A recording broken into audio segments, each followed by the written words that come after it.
So Dean's going away a lot, huh? On business trips? Dad. Raise your hand if that sounds fishy.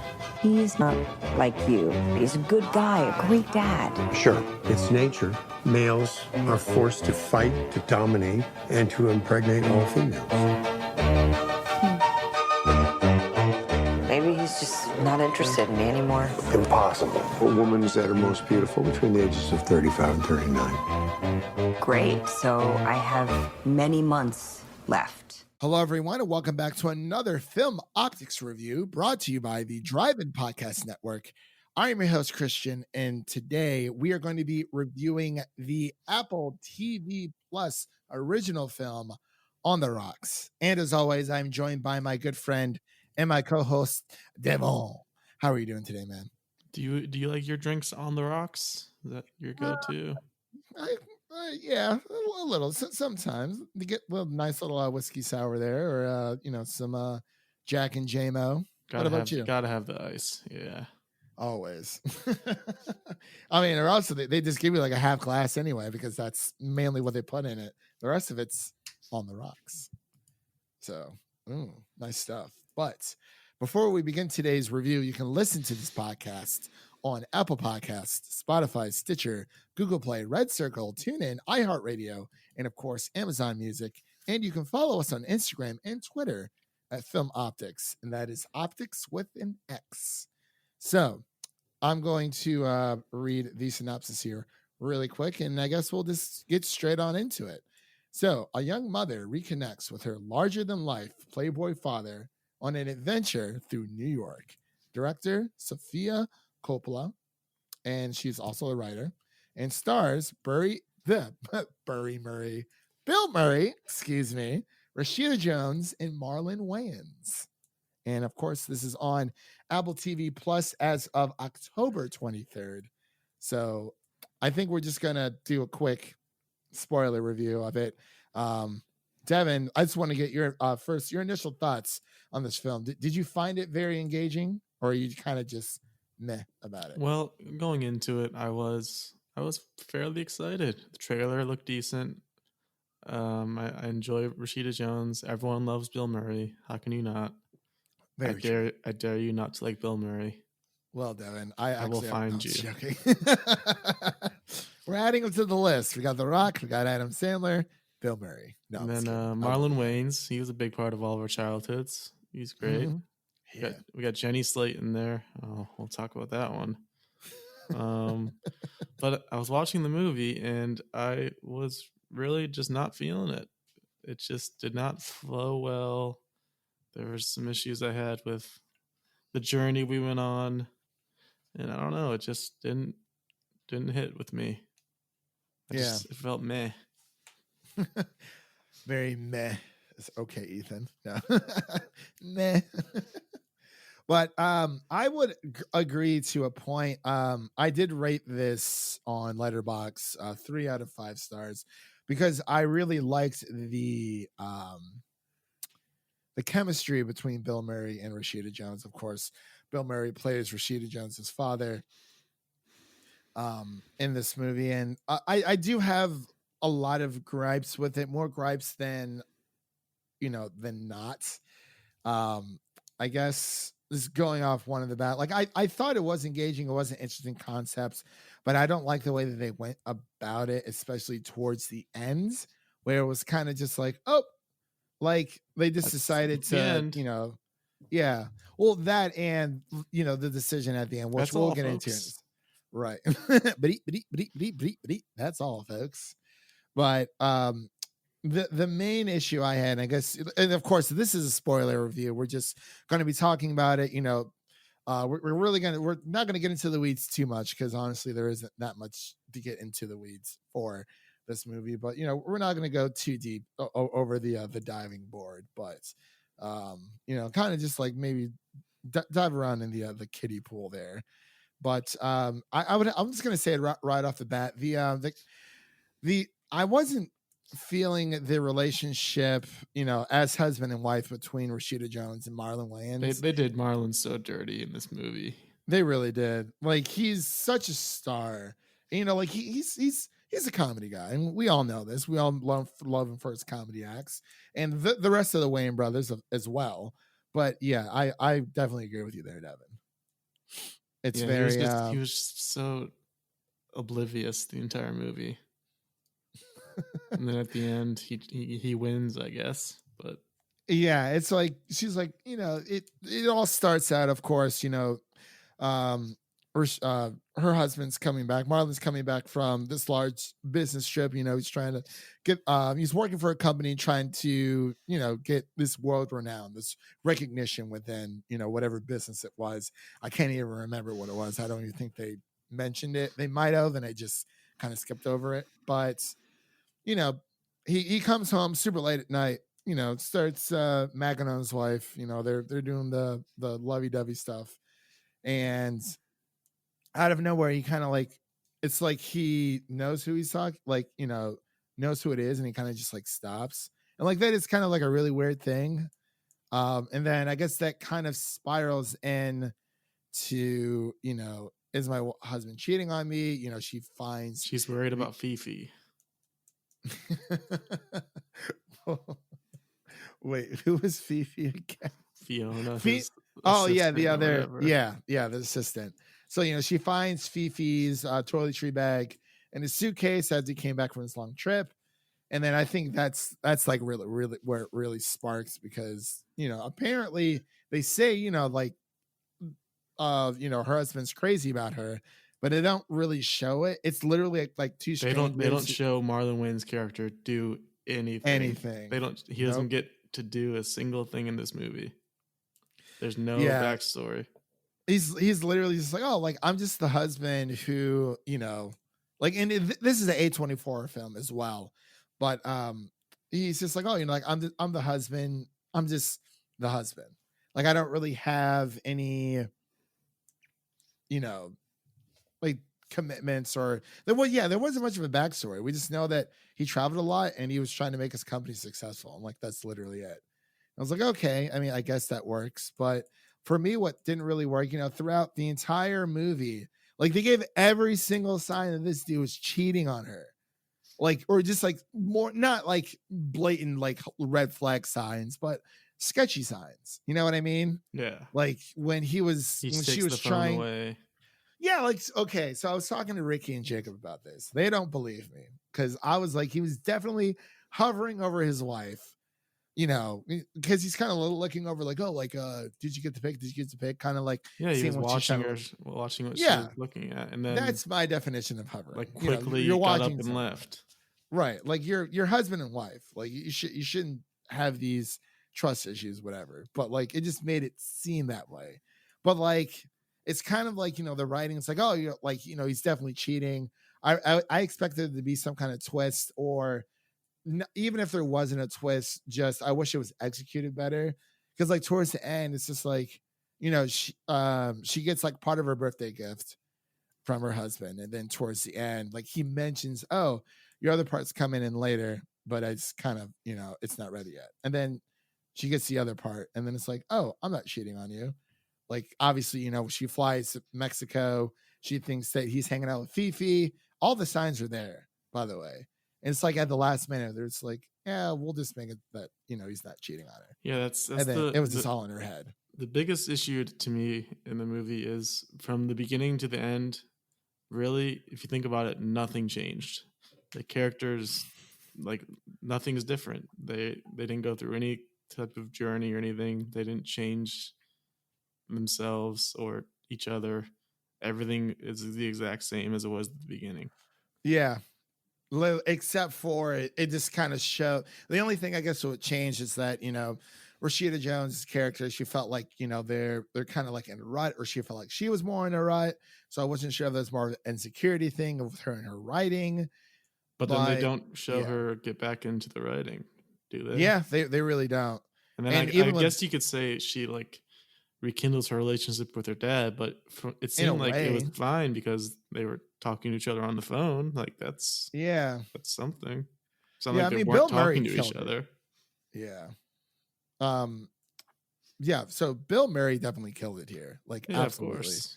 And I really did I loved his character, especially when he talks his way out of his speeding ticket. Yeah, that was pretty That great. was that was nice. Like, yeah, he's a bit of a playboy guy, but I was like, I wouldn't mind being him when I'm older, old grizzled and just living life. He's got his nice little chauffeur driving him up and down, going to super fancy places for lunch and whatnot. I was like, all right, Bill Murray, I see you. I see you. Is this how you live your life on the daily? Yeah, So, the first like 20 minutes he's not in the movie. It's just like you're just waiting for him to show up because you just know he's gonna steal the show. yeah. So did you watch the trailer before watching the movie? Yeah, it was on a lot. They really were pushing this one. They really did. Yeah. See, I actually never I saw it, people posting it on Twitter, but I never stopped to watch it. So I was like, all right. Yeah, it was on TV quite a bit. Okay. And I knew Bill Murray was in the movie. I didn't know what kind of role he played.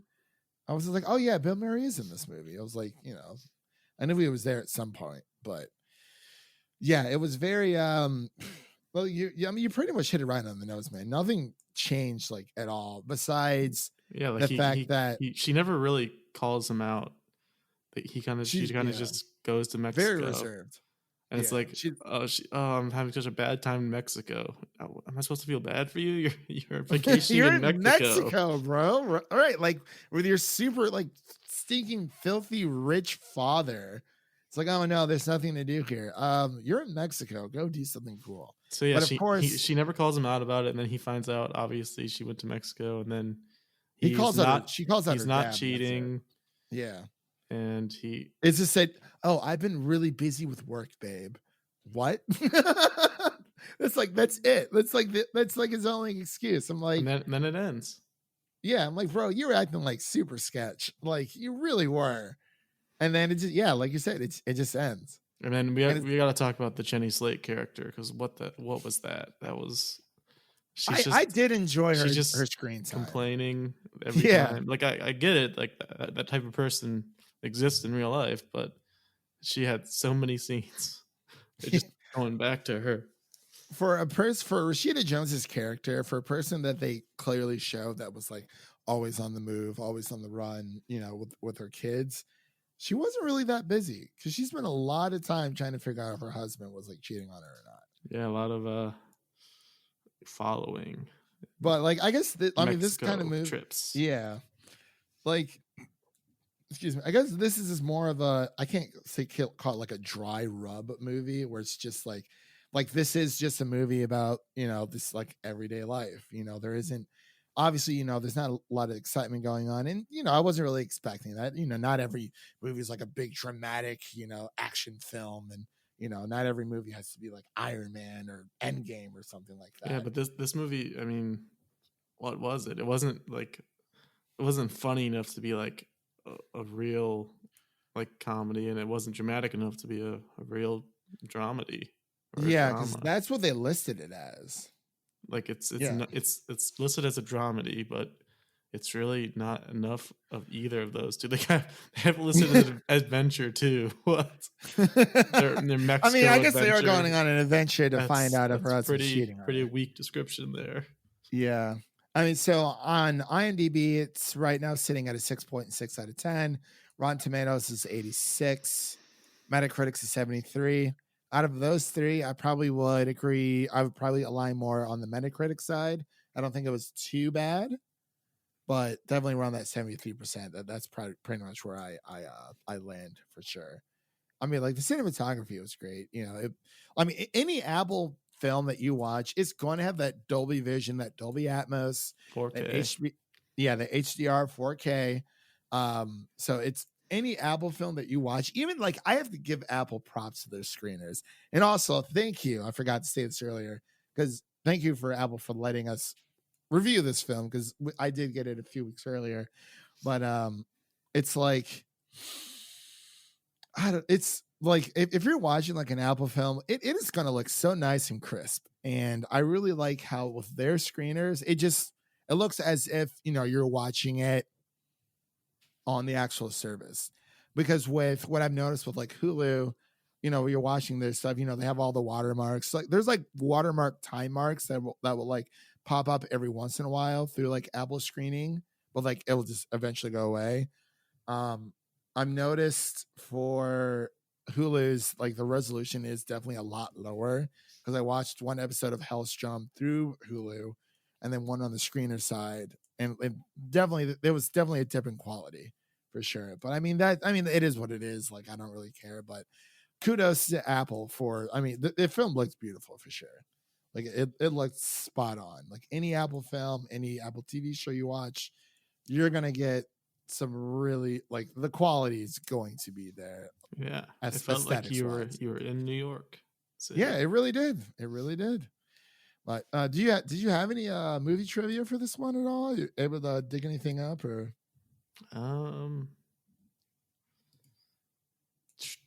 I just wasn't sure if you were. I mean, if so, that's cool. If not, it's not like it's the third film Sofia Coppola has done with Bill Murray. Ooh. Oh, really? What other films has she done with him? I know Lost in Translation's the right. main one. Yeah. I don't know what the third one is, but yeah.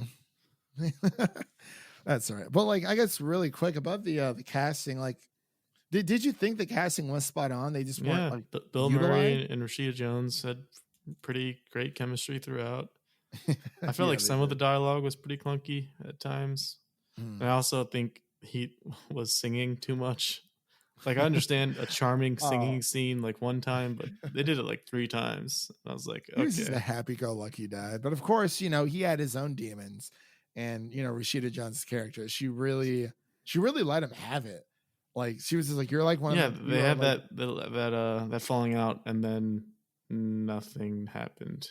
Yeah, nothing resolved, or they didn't talk it out. It just kind of. Well, I mean, I guess I will say in the film's defense, like there isn't really anything for him to resolve there because all the things that he did, like in the past, like cheating on on their mother and all that stuff, like it's already done.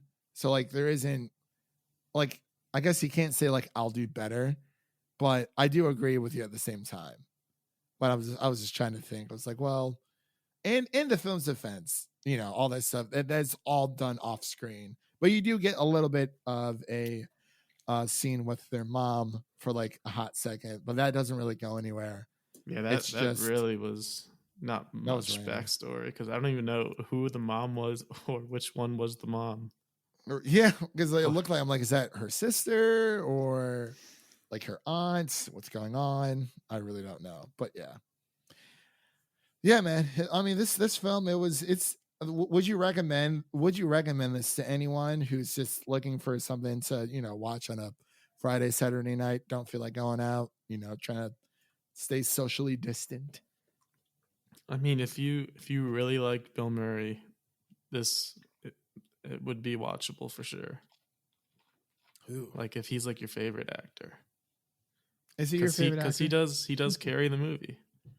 He does? No, yeah, he really does. Definitely. I really, like I said, the dynamic between her and the Rashida and Bill Murray was it was spot on. Like that relationship was believable. Between Rashida Jones and Marlon Wayans, nothing at all. I was like, even during like the dinner party scene where like, he asked her to come up to like their building or whatever because they had some big news. He just freaking leaves her. He was like, oh my God. Like, yeah. He's like, hey, honey, like, what's up? Like, it was kind of like something happened between them that we didn't know that happened off screen. And then she kind of accuses him of doing stuff with Fiona when they're sitting on the couch. And then he doesn't pick up the hint and just goes to bed. I was like, yeah. What? Is he this dumb? I'm like, are you that oblivious, dude? Like, come on. Like, wake up. Hello. Yeah, no, I definitely agree with you there, man. It's a roller coaster of a film, but I think overall people will definitely enjoy it. If not, for Rashida Jones and Bill Murray, for sure. But I would definitely recommend this to someone, of course, as well. But yeah, it's just that ending just really got me. It was like, oh, you're not cheating on me, and like, oh my God, I can't believe you flew to Mexico, and he's like, oh, surprise, I'm coming home. It was like a complete 180. It's like you definitely thought something was going on, and then it does like a complete 180 when she follows him down to Mexico, and then she gets the call that like, oh, I'm coming back from Mexico early. I'll be home in like 20 minutes, and she's like, well, I'm like clearly not there. And it's like, do they really just do like a 180? Like, is he like just starting now to like actually care? And then he like forgets her birthday. But like, I kind of understand that because he's been working so much, but it just wasn't as believable as I thought it was going to be. So, Yeah. you want to get into scores? Yep. Sounds All like right, you might Devin. might have a bit of a gap here. Yeah. Ooh. Oh, well, I'll go first this time to shake it up a bit. So let's see. I gave it a 3 out of 5 on Letterbox. So that would equate to about like what, a 60 out of 100? Yeah, that's the math. Yeah, I'll go 60 out of 100. What about you? I really wasn't impressed. I'm gonna go 45. I remember you texted me. You were just like, "What was that movie?" I was like, No, I was just like, it's meh. I mean, because yeah, nothing happens. You can't literally. you can't point to a single thing that happens during the movie, like at the end. Like what changes? Nothing. Yeah, nothing changed. It's not like oh, you should learn how to trust your partner more. Because yeah, like she was in a rut, but yeah, no, I completely agree with you, 100% there. It is an okay movie. It's not the best, but it's not the worst either. So, you're giving it. Wait, did you say your score? I'm sorry. Yeah, 45. 40. Oh, 45. Jesus. Yeah. Then. Oh God. All right. Well, I'm easily more forgiving with films if people haven't noticed already than Devin is. Devin's not afraid. I had high expectations, and I did too. Didn't meet I did too. When I watched Buffaloed, I like that movie a lot. Have you seen it? No. I think it's on Hulu. It's very good. Very, very good stuff. But yeah. That pretty much concludes our review of On the Rocks here on the Film Optics podcast. Again, Devin, thank you as always for coming on and talking about movies with us. And thank you to all the listeners out there who listen to our wonderful podcast. If there's any suggestions you guys want to hear, follow us on Twitter, follow us on Instagram, give us a like, and message us for some ideas. We're trying to shake up some things here. We've been pretty much doing the same thing for pretty much a year, like a new show review, little gaming stuff here and there, but we're looking to shake some things up and kind of just get into a new normal for ourselves and trying to evolve the podcast as best as we can for you, the wonderful listeners out there. We don't have a Patreon or anything out there. We're not asking for your money, just asking for your suggestions. So make sure to go out there and vote. Have a safe Halloween if you are going out this coming up Saturday. And of course, make sure to check out the Music City Drive-In, where we have the Drive-In Podcast Network, where we have multitude of other podcasts you can listen to between music, Oscar talk, commentaries. We got sports as well, and Steelers are doing fantastic, by the way. The only undefeated team in the NFL as of this recording. So I believe we face Baltimore this coming up Sunday. So that'll be a pretty interesting game. And we face the Bengals in 2 weeks. The Bungholes. I got a lot of friends from Cincinnati here, Devin. I'm not gonna lie. I like Joe Burrow. Oh, everyone loves Joe Burrow. LSU, love the guy. But it's his rookie year, so he'll get into it. Takes a bit of time. This isn't Cleveland. This is our year. Yeah. Well, I mean, the Browns did. The Browns did beat the Bengals, so I don't know. It's a weird year for the Browns. They're doing pretty decent this year, but oh well. All right, that pretty much does it for this podcast. Thank you all for listening. That was Devin. My name is Christian, and we will see you all in the next one. Peace.